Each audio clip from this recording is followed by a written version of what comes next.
ये बात हवाओं को भी बताए रखना, रोशनी होगी चिरागों को जलाए रखना, लहू देकर जिसकी हिफाजत की उस तिरंगे को दिल में बसाए रखना। नमस्कार, मैं हूं आरजे काव्य और ये है ओहो radio Uttarakhand and Doon defence dreamers present जय हिंद उत्तराखंड के वीर। जय हिंद, जय हिंद, जय हिंद, जय हिंद। चमोली के कंचुला के दीपक नैनवाल को हमेशा से फौजी बनना था, तभी तो एसएससी का एग्जाम पास करने के बाद भी किसी सरकारी दफ्तर में नौकरी करने के बजाय सेना को चुना।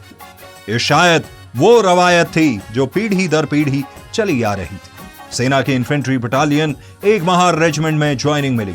साल 2011 में जिंदगी में ज्योति आई और फिर लावण्या और रेयांस। एक पति और पिता के तौर पर दीपक ने भी अपने परिवार के लिए कई सपने देखे, लेकिन एक फौजी की जिंदगी इतनी आसान नहीं होती। 10 अप्रैल 2018 दीपक जम्मू कश्मीर में 1 RR बटालियन में तैनात थे। दीपक को छुट्टी पर आना था, लेकिन उसी दिन कुलगाम में आतंकियों से मुठभेड़ शुरू हो गई। 12 घंटे तक चली मुठभेड़ में 2 आतंकी मारे गए, लेकिन इस दौरान दीपक को स्पाइन में गोली लग गई। उन्हें तुरंत अस्पताल पहुंचाया गया। घर में एक फंक्शन चल रहा था, उसी दौरान उनकी धर्मपत्नी ज्योति को दीपक के जख्मी होने की खबर मिली। किसी को कुछ बताए बगैर वे दिल्ली के RR अस्पताल पहुंची। ज्योति को बताया गया कि हालत खराब है और शायद कभी बिस्तर से भी न उठ पाए। ज्योति इस बात से टूट चुकी थी, लेकिन अपने आंसू नहीं गिरने दी। डॉक्टर्स और सेना के अधिकारियों के सामने मजबूत जो दिखना था, क्योंकि वे अस्पताल में रहकर पति की देखभाल करना चाहती थी।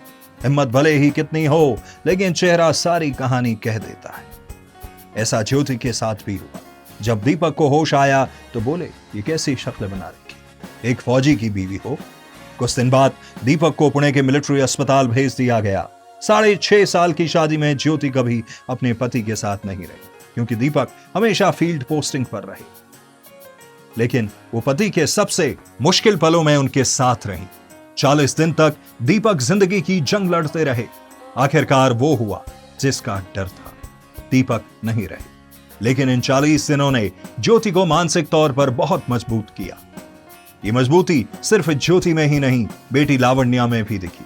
लावण्या की एक तस्वीर बहुत चर्चा में रही, जिसमें वे अपने पिता के पार्थिव देह के कान में कुछ कह रही थी। दरअसल वो शहीद पिता से वादा कर रही थी कि सेना में ही डॉक्टर बनेंगी, ताकि कभी भी किसी को उसके पिता की तरह न जाना पड़े। पति की मौत के बाद ज्योति को अपनी मां से बहुत हिम्मत मिली। मां ने सीख दी कि जन्म देने वाली मां ही नहीं, कर्म करने वाली मां भी बनना होगा। बस ज्योति ने तय कर लिया कि पति की सैन्य विरासत को आगे बढ़ाएंगी। हालांकि ये इतना आसान नहीं था। ज्योति पढ़ी लिखी तो थी, लेकिन शादी के बाद उनकी दुनिया परिवार तक ही सिमट गई थी। ऐसे वक्त में ज्योति को अपने भाइयों का पूरा साथ मिला। ज्योति के पास सेना में ऑफिसर बनने का मौका था। ये बात एक बार पहले पति दीपक ने भी कही थी कि अगर मुझे कुछ हो जाए तो तुम सेना में जा सकती हो। ज्योति ने जमकर मेहनत की। हालांकि सफलता इतनी आसानी से नहीं मिलती है। पति की शहादत के 6 महीने बाद दिसंबर 2018 में ज्योति ने पहली बार SSB अटेम्प्ट किया, लेकिन सफलता नहीं मिली। उन्हें एहसास हो गया था कि सब कुछ इतना आसान नहीं होगा। ज्योति के सामने कई तरह की चुनौतियां थी। अंग्रेजी भी कमजोर थी।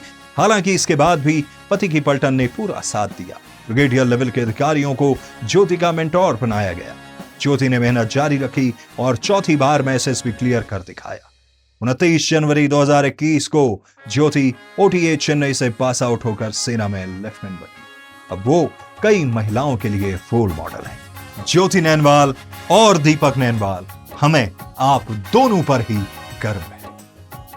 देखते रहिए ये सीरीज जिसका नाम है जय हिंद उत्तराखंड के वीर। जय हिंद, जय हिंद, जय हिंद, जय हिंद। हर सोमवार और गुरुवार ओहो रेडियो के फेसबुक पेज और उत्तर का पुत्र YouTube चैनल पर। साथ ही आपको ये स्टोरी कैसी लगी कमेंट सेक्शन में जरूर बताएं।